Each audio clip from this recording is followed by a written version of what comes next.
English club Leicester সিটিতে খেলেন বাংলাদেশি বংশোদ্ভূত ফুটবলার হামজা চৌধুরী। দীর্ঘদিন ধরেই তার বাংলাদেশের হয়ে খেলার প্রক্রিয়া চলছে। এরই মধ্যে বাংলাদেশি পাসপোর্টও পেয়ে গেছেন তিনি। বাফুফের চাওয়া ছিল নভেম্বরের উইন্ডোতেই লাল সবুজের জার্সিতে খেলতে নামবেন হামজা, তবে এরই মধ্যে তাকে নিয়ে শুনতে হলো দুঃসংবাদ। কাদের হাড় নড়ে গেছে হামজার। লেস্টারের হয়ে অনুশীলনের সময় এই চোট পেয়েছেন ২৭ বছর বয়সের এই মিডফিল্ডার।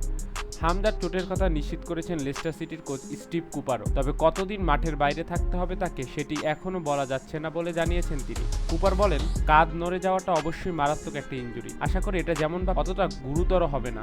আসলে কিছু করার ছিল না, আমরা এখনও এটা নিয়ে কাজ করছি। কতদিন সে বাইরে থাকবে জানি না, সপ্তাহ নাকি মাসের ব্যাপার সেটা এখনও জানি না। এর আগে বাফুফের সাধারণ সম্পাদক ইমরান হোসেন তুষার জানান, হামজাকে পেতে যা যা করণীয় সব প্রক্রিয়া সম্পন্ন করে এখন শেষ ধাপে আছে বাফুফে। এবার ফিফার সবুজ সংকেত পেলেই বাংলাদেশের লাল সবুজ জার্সি গায়ে খেলতে পারেন হামজা। ইংল্যান্ড ফুটবল অ্যাসোসিয়েশনের কাছ থেকে অনাপত্তিপত্র পেয়েছে বাফুফে। ভিডিওটি দেখার জন্য অসংখ্য ধন্যবাদ।